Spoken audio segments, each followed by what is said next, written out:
جب یسوع کیسریا فلپی کے علاقے میں آیا، اس نے اپنے شاگردوں سے یہ پوچھا کہ لوگ ابن آدم کو کیا کہتے ہیں؟ انہوں نے کہا، بعض یوحنا بپتسمہ دینے والا کہتے ہیں، بعض ایلیا، بعض یرمیا یا نبیوں میں سے کوئی۔ اس نے ان سے کہا، مگر تم مجھے کیا کہتے؟ شمعون پطرس نے جواب میں کہا، تو زندہ خدا کا بیٹا مسیح ہے۔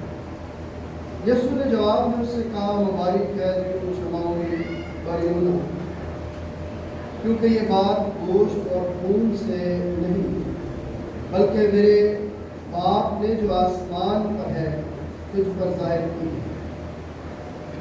اور میں بھی تجھ سے کہتا ہوں کہ تو پطرس ہے، اور میں اس پتھر پر اپنی کلیسیا بناؤں گا، اور عالم رواں کے دروازے اس پر غالب نہ آئیں گے۔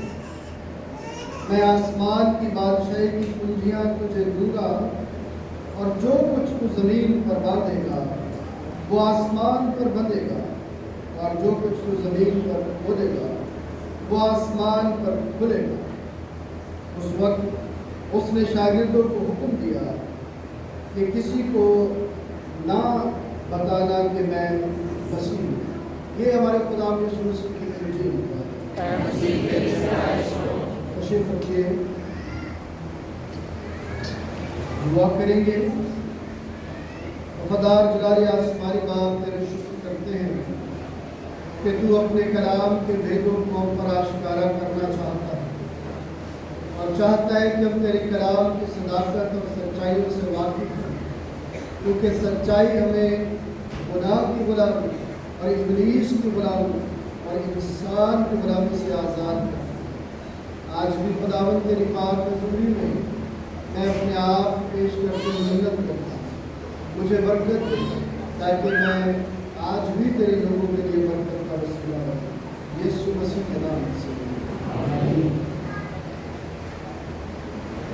کلام مقدس میں سے آج جن باتوں پر ہم خدا کے حضور اپنا دھیان لگائیں گے، آج ہم یسایہ نبی کے صحیفے سے جو تلاوت آپ نے سنی ہے اس پر اپنا دھیان جو ہے وہ لگائیں گے۔ 6 آیات ہیں اور ان 6 آیات میں جو پیغام اور عقیدہ ہے میں اور آپ اس پر اپنا دھیان لگائیں گے کہ جہاں ہم یہ جان سکتے ہیں، یہ سیکھ سکتے ہیں کہ خداوند ہمیں امید دیتا ہے، ہماری حوصلہ افزائی کرتا ہے اور ہمیں ایک وفادار زندگی گزارنے کی دعوت کا پیغام جو ہے وہ دیتا ہے، تاکہ ہم اپنی زندگی میں غیر یقینی صورتحال کا جو سامنا ہمیں کرنا پڑتا ہے، جن چیلنجز کا ہمیں سامنا کرنا پڑتا ہے، وہ اس تلاوت کے اندر جو خدا کی محبت اور پیار کا ہوتا ہے اس کی حکمت کو دریافت کر کے ہم اپنے سامنے جو پہاڑ ہیں چیلنجز کے ان کا مقابلہ کر سکیں۔ کبھی کبھی میں اس بات پر اپنا دھیان لگاتے ہوئے سوچتا ہوں کہ خدا بار بار ہمیں یاد دلاتا ہے اور ہم بار بار کیا کرتے ہیں؟ بھول جاتے ہیں۔ خدا بار بار ہمیں اپنی محبت کا احساس دلاتا ہے، لیکن بڑی خوبصورتی کے ساتھ مقدس پالوس رومیو کے خط کو لکھتے ہیں، وہ یہ فرماتے ہیں کہ میں تمہیں خدا کی نعمتیں یاد دلا کر، پچھلی دفعہ بھی میں نے اس بات کا ذکر کیا تھا کہ خدا کی نعمتیں ہمیں یاد دلاتی ہیں کہ خدا ہمارے ساتھ کتنا وفادار خدا ہے، وہ کس قدر ہم سے پیار کرتا ہے۔ جب ہم خدا کی حضوری میں اس آیت کو پڑھتے ہیں جو پہلی آیت ہے، اے لوگوں جو صداقت کی پیروی کرتے ہو اور خداوند کے جویان ہو، میری سنو، اس چٹان پر جس میں سے تم کاٹے گئے ہو اور اس گڑھے کے سوراخ پر جہاں سے تم کھودے گئے ہو نظر کرو۔ حالات اور واقعات جو ہے وہ یسایہ نبی کے صحیفے کے مطابق جو ہے وہ آج کے حالات سے کچھ زیادہ مختلف نہیں۔ اس زمانے میں بھی خدا کے لوگوں کو ایذا رسانی کا سامنا کرنا پڑ رہا تھا، اور آج بھی اسی قسم کے حالات جو ہیں وہ ہمارے سامنے موجود ہیں۔ آج بھی جو ہے وہ سرگودا ڈویژن میں، میاں والی ڈویژن میں، راولپنڈی ڈویژن میں، بہت سارے مقامات پر، فیصل آباد کے مختلف چکوک میں آج بھی مسیحی پریشانی میں، خوف میں اپنی زندگی کو بسر کر رہے ہیں۔ لوگ اپنے گھروں کو تالے لگا کر محفوظ مقامات کی طرف چلے گئے۔ اگر آپ مسیحی شہیدوں کی زندگیوں پر غور کریں اور کلیسیا کی تاریخ پر اپنا دھیان لگائیں تو کلیسیا میں بھی لوگ تہہ خانوں میں کیا، قبروں میں کیا، غاروں میں کیا جا کر رہے تاکہ خدا کے کلام کی حفاظت ہو سکے، تاکہ خدا کے نام کو عزت اور جلال ملے، اور جب جب موقع ملے تو خدا کی گواہی کے لیے اپنے آپ کو قربان ہونے سے دریغ نہ کرے۔ آج بھی جب آپ جڑا والا کے حالات کو دیکھتے ہیں تو چرچ بے سر و سامانی کی حالت میں ہے۔ چرچ خدا اور اس کے نام کی گواہی کے دینے کے لیے چاہے خستہ حال میں لیکن موجود ہے۔